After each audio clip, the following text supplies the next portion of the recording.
Welcome to Born to License, the podcast that unlocks the secrets of the $350 billion licensing industry.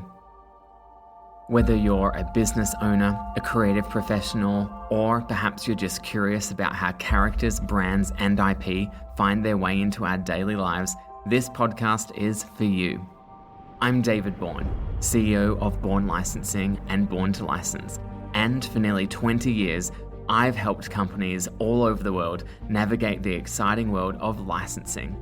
Together, we'll explore real-world insights, fascinating stories, and practical tips to help you unlock the potential of licensing for your business or career. So, let's dive in.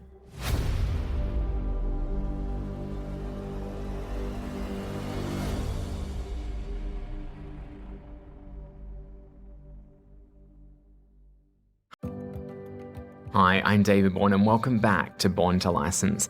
Over the years, I've worked on licensing deals that have put some of the world's most recognizable brands into the hands of consumers on everything from toys and apparel to homewares and FMCG. But licensing doesn't just happen on store shelves. Some of the most exciting and high-impact licensing deals don't involve physical products at all.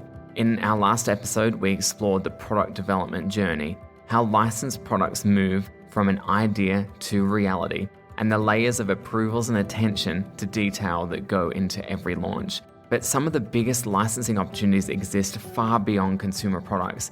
Characters and brands are constantly being licensed into theme parks, live events, brand partnerships, and advertising campaigns, sometimes in ways you'd never expect. Imagine a family walking through a theme park, stepping into an attraction based on their favorite animated series, or a car brand launching a commercial that features a well-known cartoon character to create a powerful emotional connection with viewers. These deals don't involve selling merchandise, but they can be just as valuable, driving massive exposure, strengthening brand affinity, and reaching new audiences in ways that physical products can't. When I moved to London to work at Cartoon Network, I saw this in action. I was managing licensing partnerships for brands like Ben 10, Adventure Time, and the Powerpuff Girls. And while a big part of my job was working on food and beverages, I was also involved in deals that place these characters in completely different spaces, like advertising campaigns. These deals brought our brands to life in ways that traditional licensing never could. One of the most interesting projects I worked on was a Powerpuff Girls campaign for Volkswagen. At first, pairing a cartoon series with a car brand might not seem like an obvious fit, but this collaboration was smart, strategic, and incredibly effective.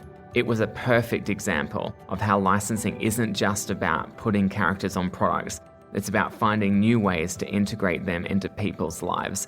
In this episode, we're diving into the world of non-traditional licensing, where brands go beyond consumer products and into advertising, theme parks, and live experiences. And I'll take you behind the scenes of how we brought the Powerpuff Girls into a Volkswagen ad campaign and why it worked so well. So let's get started.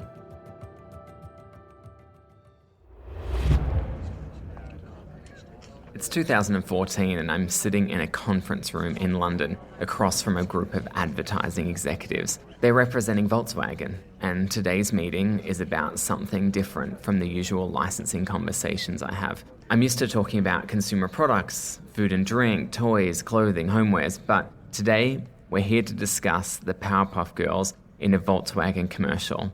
The creative team pulls up their deck and gets straight into it. Volkswagen is launching a new campaign, they say. It's about how life changes when you become a parent, how your priorities shift. The campaign will follow a father who once lived a carefree, independent life, but now his world revolves around his daughter. They click to the next slide. He trades his home office for a pink bedroom. He shops for new shoes, but ends up carrying shopping bags for his wife and daughter. At a baseball game, he's constantly stepping away to take care of his child. And at home, he no longer gets to pick what's on TV. He's sitting on the couch watching the Powerpuff Girls with his daughter. That's the moment that catches my attention. So, I say, leaning forward, the Powerpuff Girls aren't just a reference in the background, they're a key part of the story. The agency nods. Exactly, the commercial is about embracing change.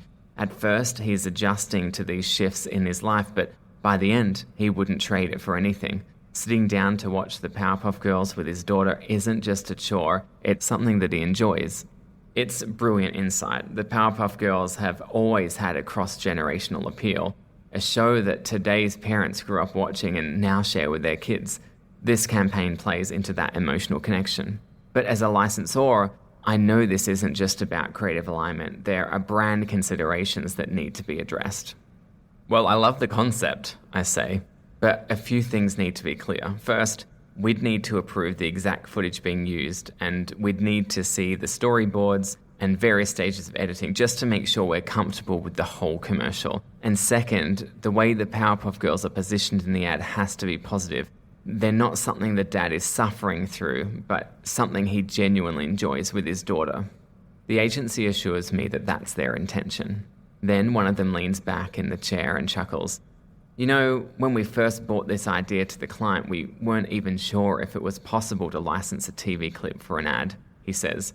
I think they just assumed licensing was all about products, t-shirts, toys, backpacks, stuff like that. I nod. I'd heard this before, many times.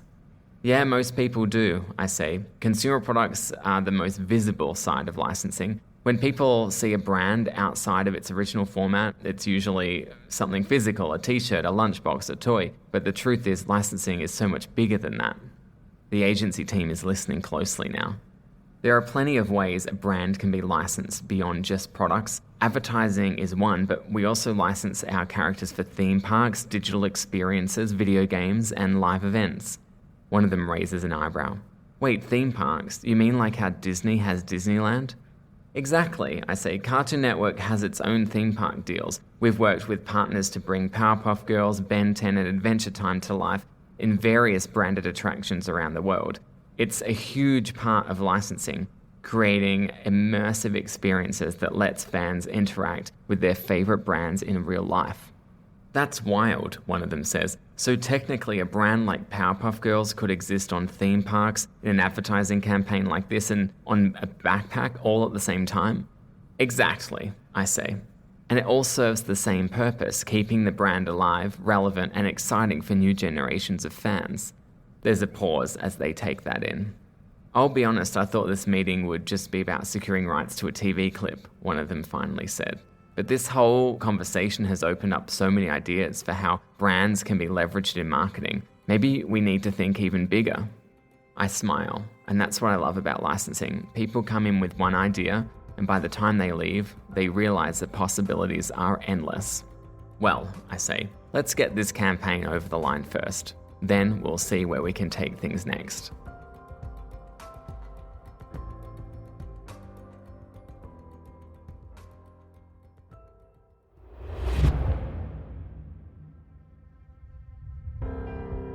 So there you go, licensing goes far beyond consumer products. Whether it's a TV clip in an advertising campaign, a fully immersive theme park experience, or a mobile game that lets fans interact with their favorite characters, licensing has endless possibilities. Most people think of tangible products when they hear the word licensing. And yes, a Powerpuff Girls backpack or Ben 10 action figure is a big part of the business. But when you step back and look at the bigger picture, you realize that licensing is about expanding a brand's presence in new and unexpected ways. A well-placed advertising campaign can introduce a brand to a new audience. A theme park ride can create lifelong emotional connections. A digital game can keep a brand relevant for the next generation. And as I learned during my time at Cartoon Network, all of these licensing extensions work together to keep an IP alive and thriving. So here are some key takeaways from that episode. Number 1, licensing is more than just products. Consumer products may be the most visible side of licensing, but IP can also be extended into advertising, theme parks, video games, live events, and digital experiences, just to name a few. Number 2, advertising can be a powerful licensing tool.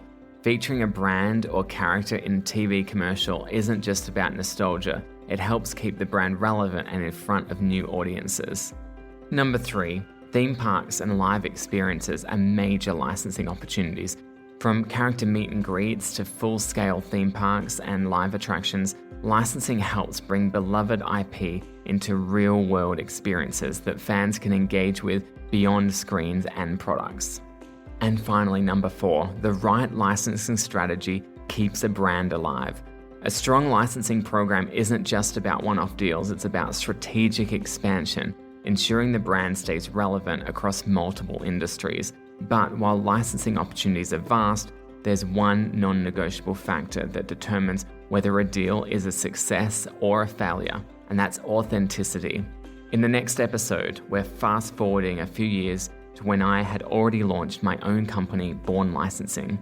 As I started working on advertising campaigns featuring major film, TV, and gaming brands, I quickly realized that authenticity was everything. A brand partnership only works if it feels right. If a character is placed in an ad or a product or an experience that doesn't align with their identity, fans will notice and they'll call it out. So how do you ensure authenticity in licensing? How do you find the perfect balance between creative storytelling and brand protection? We'll dive into all of that next time. As always, if you have any questions about licensing, send them my way. We'll be answering listener questions in the final episode of the season. So if there's something you've always wanted to ask about the industry, now is the time. Our email is hello@borntolicense.com. Thanks for joining me at Born to License. Until next time, stay curious. Licensing has a way of showing up in places you'd never expect.